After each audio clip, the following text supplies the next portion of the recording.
All right, I'm ready. Good evening. I'm Dr. Emmett Brown. I'm standing on the parking lot at Twin Pines Mall. It's Saturday morning, October 26, 1985, 1:18 a.m., and this is temporal experiment number 1. Come on, Einie. Hey, boy, get in there. That a boy.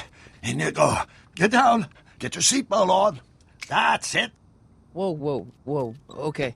Please note that Einstein's clock is in precise synchronization with my control watch. Got it? Right, check, Doc.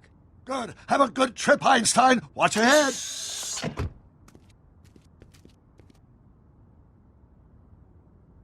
You got that thing hooked up to the car? Watch this. Yeah, okay. Got it.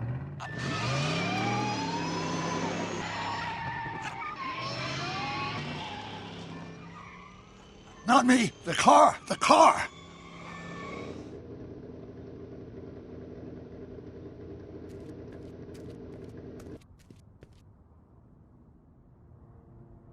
If my calculations are correct, when this baby hits 88 miles per hour, you're gonna see some serious shit.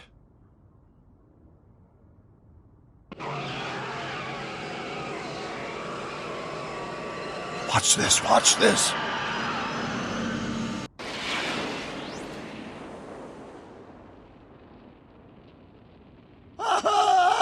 What did I tell you? 88 miles per hour! The temporal displacement occurred at exactly 1:20 a.m. and 0 seconds!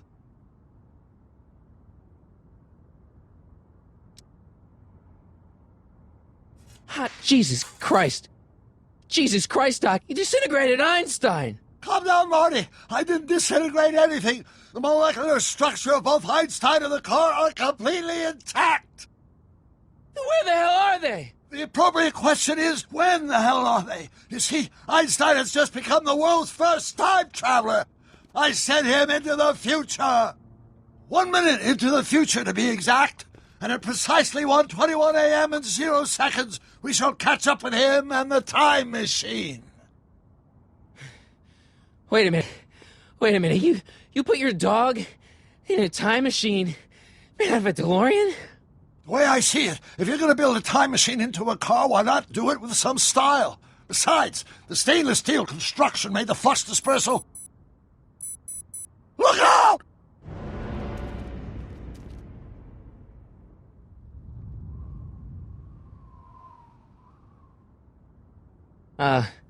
Doc? Huh, that's peculiar. Where's the car, Doc? It should have caught up with us 27 seconds ago. Doc, what happened to Einstein? No need for concern. It's probably just a minor miscalibration of the time circuits. Marty, could you get my notebook? It should be in the toolbox.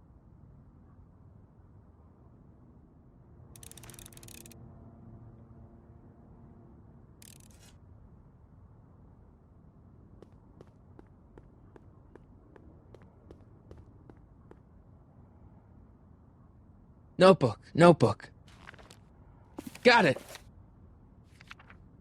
Flux capacitor? That's it! What the heck's a flux capacitor? My latest invention. The thing that makes time travel possible.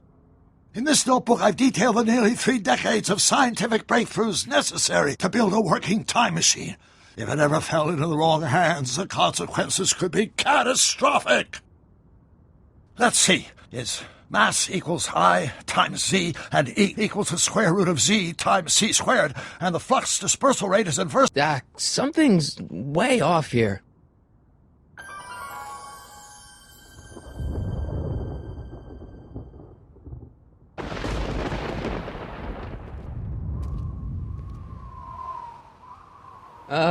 Doc?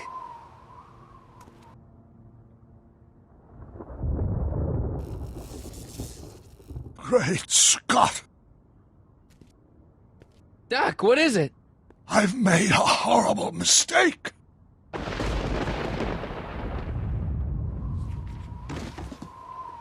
Doc! Doc, no! I'm sorry, Marty. Doc, come back! Doc! Doc!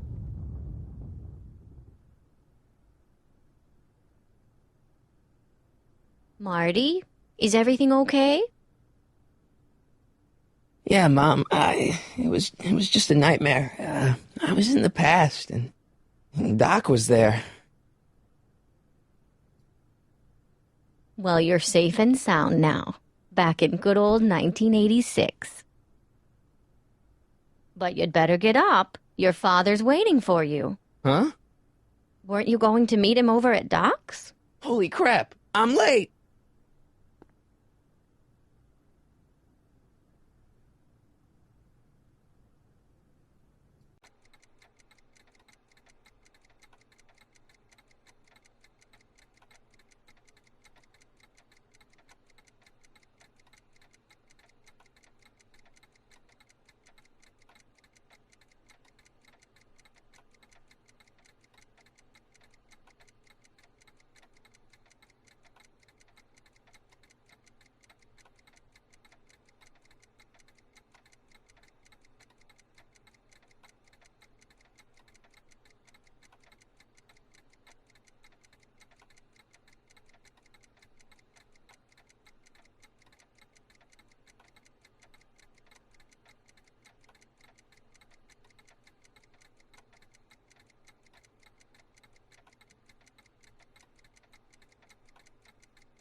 Dad, are we too late to stop the sale?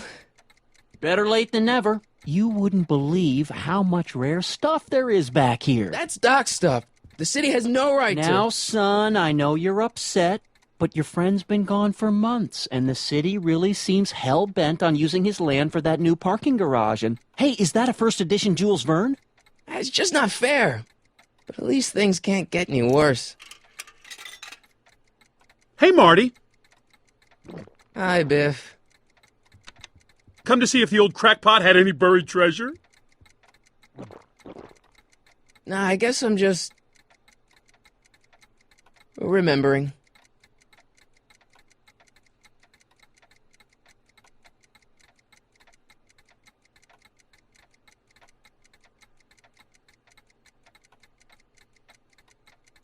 I miss Einstein. I wonder why Doc didn't take any of these with him.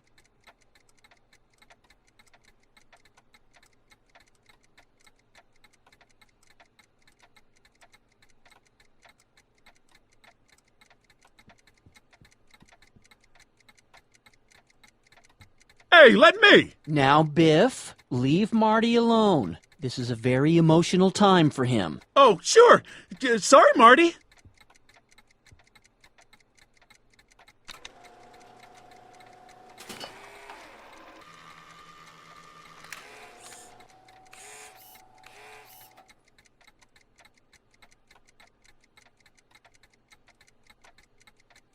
A fish tank? I never knew Doc raised fish.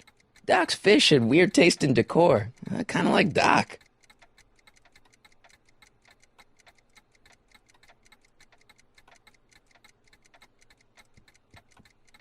Does nature contrive it so that even with a time machine, you can intervene to prevent your own conception, for example?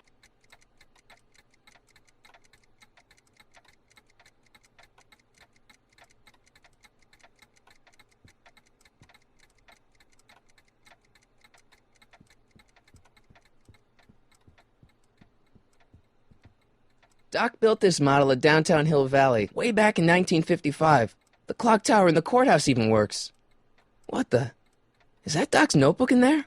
Hey, that looks just like the courthouse. You gotta hand it to the old coot. He was good with his hands. Biff, can I see that a minute? This would look great in my fish tank. Give the old carp something new to nibble on. Can I see that model courthouse for just a second? I need to get something out of it. Like what? A not guilty verdict? That was a joke. Oh, ha. But really, can I? Nah, I think I'll hold on to it. Give it here, Biff. Well, well, look at what we have here. Looks like plans for something. What's a flux catheter? It's none of your business. Doc asked me to... Brown's worm food, kid. But this looks like it might be worth something.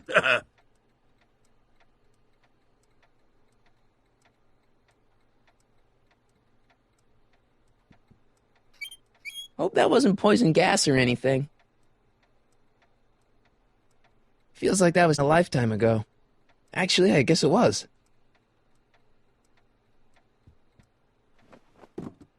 Hey, let me try, Marty.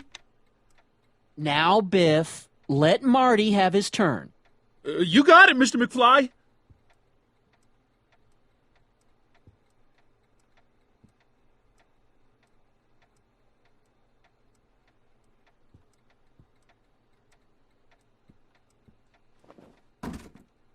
Enough of that junk. Now, Biff. Sorry, Marty.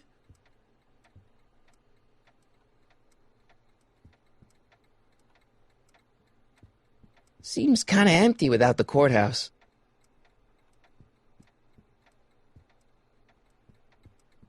Hey, Biff.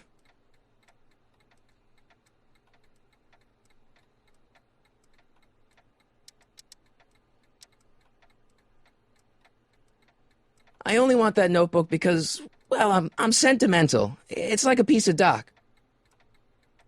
Doc's dead. Time to get over it and move on. It's just a notebook with Doc's scribblings. What did Doc ever accomplish? Nothing. Then it's worthless, right? If it was really worthless, you wouldn't want it so bad.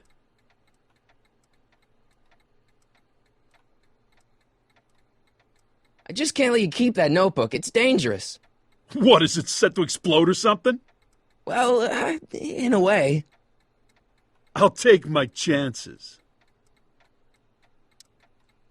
That notebook wouldn't mean anything to you. You wouldn't even understand what's in it. You calling me ignorant? I'll pay you for it. How much? Not enough. Never mind.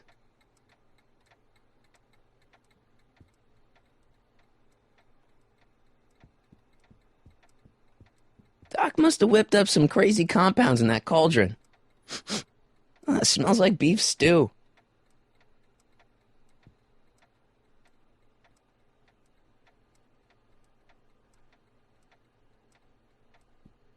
Doc sure did love his Jules Verne.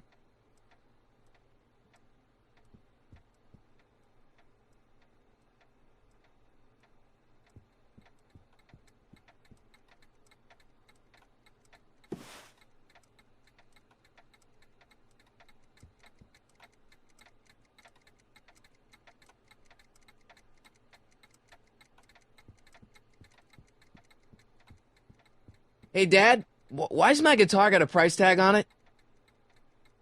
Sorry, son. Must have been an overzealous clerk. Just pick it up. I'll iron things out with the bank.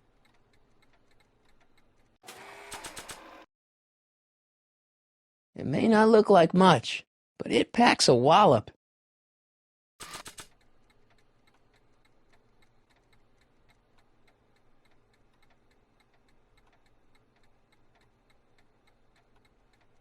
Let's make some noise.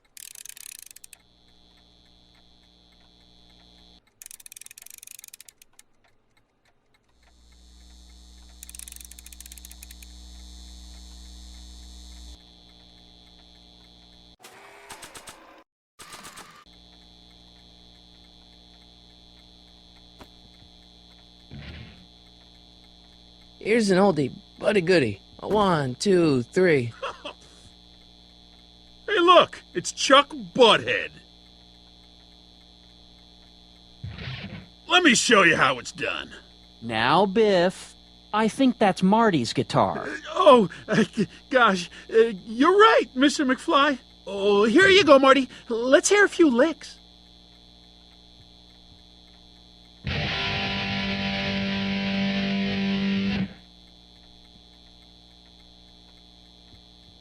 Man, you kids have ruined rock and roll.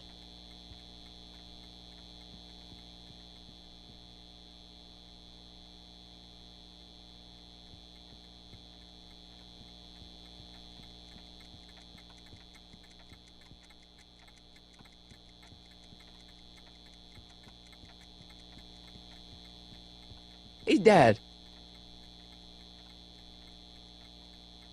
Who's running this sale anyway? Oh, that'd be me, son. You? Why? Well, once it became apparent that the bank was going through with the sale, I volunteered to oversee it in order to make sure that Doc's stuff would be treated with a modicum of respect. Isn't that right, Biff? You got it, Mr. McFly. I'm telling you, this sale is a joke. Doc's only been gone for a few months, and I happen to know... Yes, you've told us he's not dead. He's on a trip. Let's say you're right. Have you considered that this trip may not have been entirely voluntary? I hate to say it, but Doc's run up some pretty sizable debts around town. Maybe he's just hiding from his creditors.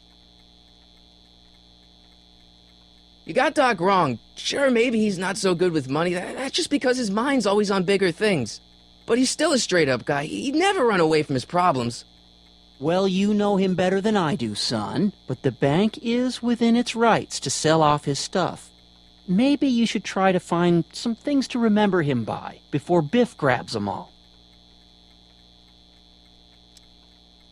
About Biff, Dad, I know you're trying to help. He talks a big game, son, but he's not so tough. I've been dealing with him a long time. Believe me, I can handle him. So can I. I guess you can. Okay, son, I'll stay out of your way, but you know where to find me. Do you think dreams can predict the future? Well, you know I don't go in for that mystical stuff, but I do think they can reflect how you're feeling about the future. That notebook is Doc's legacy. I've got an obligation to protect it.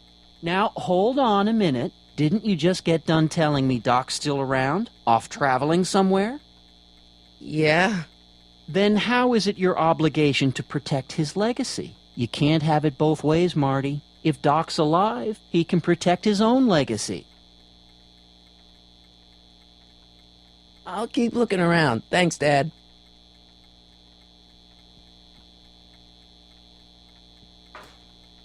You want to hear a number by Biff and the Biff Tones? Always happy to play for my adoring fans.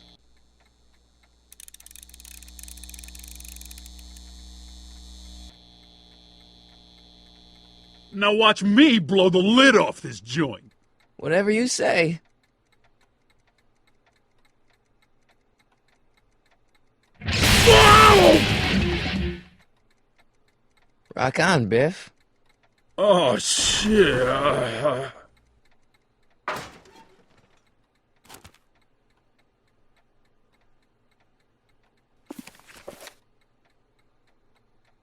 Doc, where are you?